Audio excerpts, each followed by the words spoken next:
मैं तुमसे एक जैन कथा कहूंगा। एक जैन भिक्षु जंगल में से गुजर रहा है।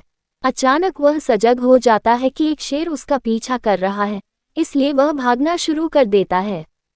लेकिन उसका भागना भी जैन ढंग का है। वह जल्दी में नहीं है, वह पागल नहीं है। उसका भागना भी शांत है, लयबद्ध। वह इसमें रस ले रहा है। ये कहा जाता है कि भिक्षु ने अपने मन में सोचा, अगर शेर इसका मजा ले रहा है तो मुझे क्यों नहीं लेना चाहिए।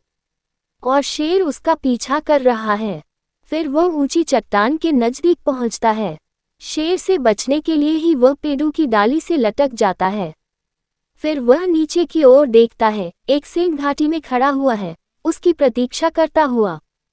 फिर शेर वहां पहुंच जाता है, पहाड़ी की चोटी पर, और वह पेड़ के पास ही खड़ा हुआ है। भिक्षु बीच में लटक रहा है, बस डाल को पकड़े हुए। नीचे घाटी में गहरे उतार पर सिंह उसकी प्रतीक्षा कर रहा है। भिक्षु हंस पड़ता है। फिर वह ऊपर देखता है। 2 चूहे, एक सफेद एक काला, डाली ही कुतर रहे हैं। तब वह बहुत जोर से हंस देता है। वह कहता है, ये है जिंदगी।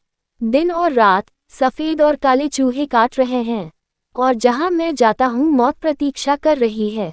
ये है जिंदगी। और यह कहा जाता है कि भिक्षु को सतोरी उपलब्ध हो गई, संबोधि की पहली झलक।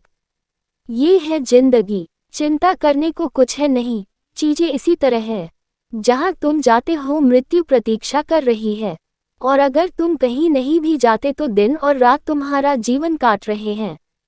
इसलिए भिक्षु जोर से हंस पड़ता है। फिर वह चारों ओर देखता है, क्योंकि अब हर चीज निधर्गर्त है।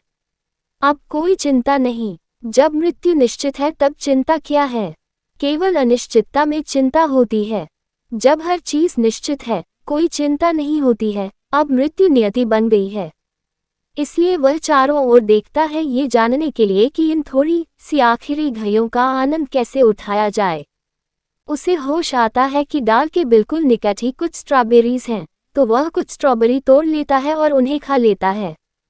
वे उसके जीवन की सबसे बढ़िया स्ट्रॉबेरी हैं। वह उनका मजा लेता है।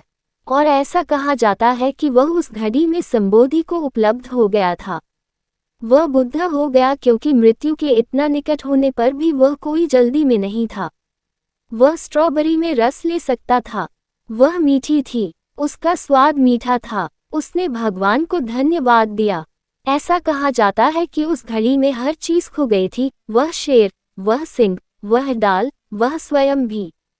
वह ब्रह्मांड बन गया। ये है धैर्य, ये है संपूर्ण धैर्य। जहां तुम हो उस क्षण का आनंद मनाओ, भविष्य की पूछे बिना।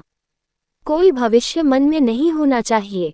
केवल वर्तमान क्षण हो, क्षण की वर्तमानता, और तुम संतुष्ट होते हो।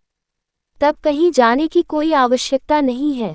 जहां तुम हो उसी बिंदु से, उसी क्षण ही तुम सागर में गिर जाओगे। तुम ब्रह्मांड के साथ एक हो जाओगे। ओशो।